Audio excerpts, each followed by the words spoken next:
House of the Dragon Season 3 drops June 21st on HBO. And before you say anything yes, I know Season 2 was slow.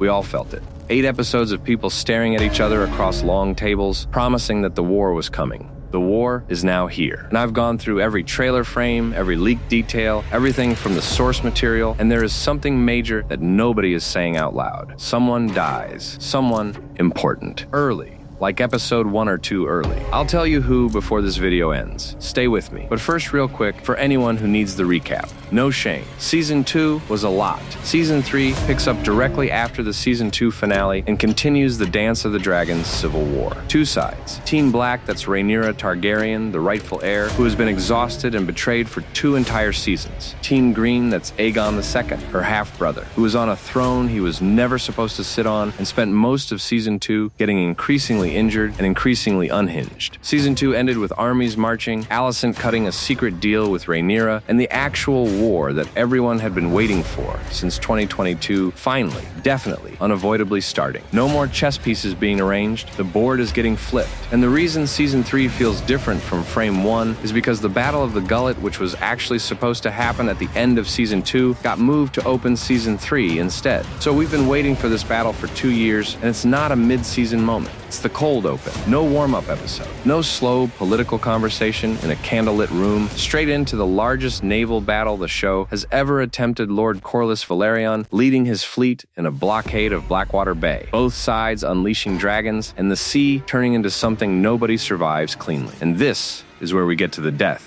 I promised you. The Battle of the Gullet, according to the source material, sees the death of Jacaerys Velaryon, Rhaenyra's heir. His dragon Vermax gets wounded and sinks into the ocean. And while Jace escapes drowning, he's killed by crossbow fire shortly after. Jace, the kid, the one who's been carrying Rhaenyra's hope for 2 seasons, gone before the show even has time to breathe. And if you think that's the worst of it, the books say this is just the beginning of what Season 3 does to her. She's about to lose everything she has left, one piece at a time, before she wins anything. George R.R. Martin giveth. George R.R. Martin absolutely, completely, personally taketh away. What makes Season 3 genuinely different from the first 2 isn't just the scale of the battles, it's that every single episode is expected to play a crucial role in advancing the story, with major developments unfolding fast as the conflict intensifies. Season 2 had episodes where you could feel the show pumping the brakes. Season 3 has no brakes. After 2 seasons of political intrigue, treason, and conspiracies, the Dance of Dragons is finally upon us, and the trailer leaves no doubt it's going to be as fierce and bloody as promised. The second massive battle coming this season is the Butcher's Ball, and that one is likely the climax of the whole season. In the books, it's one of the most brutal turning points of the entire Civil War.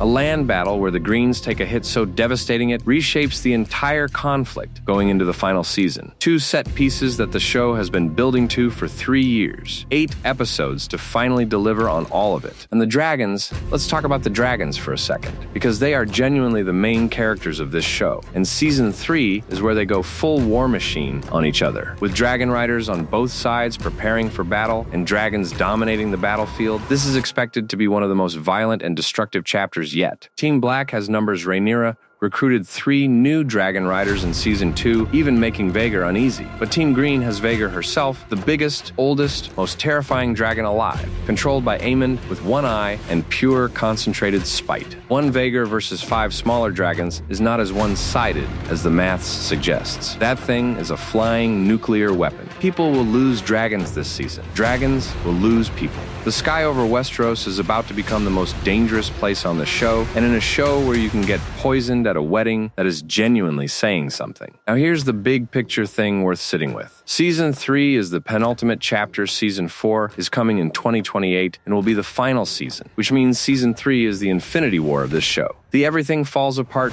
before it can come together season. The one built not to give you resolution, but to make you desperate for it. And if you know your Targaryen history, you know the Civil War doesn't leave winners. It leaves survivors. Barely, the Iron Throne destroys everyone who sits on it. House of the Dragon is showing us that the war for it might be even more destructive than the throne itself. So real talk. Silent J vibe check. Is Season 3 actually going to be good? Season 1, great. Political drama, dragon reveals, Daemon being chaotic evil in an oddly compelling way. Season 2 good but frustrating. Ryan Condal literally apologized to fans who expected bigger moments from the finale, which points for honesty. Seasons 1 and 2 were packed with carefully arranged chess pieces, and by the time the finale arrived, the war everyone tuned in for was still waiting in the wings. Season 3, based on everything we know, the chess pieces are no longer being arranged. They are flying at each other on Dragonback at full speed with no intention of stopping. The ingredients are all there. Jace dying in episode 1. Daemon back in the field covered in blood, doing what Daemon does. Aemond on possibly the Iron Throne, whether that's a vision or reality, nobody knows yet,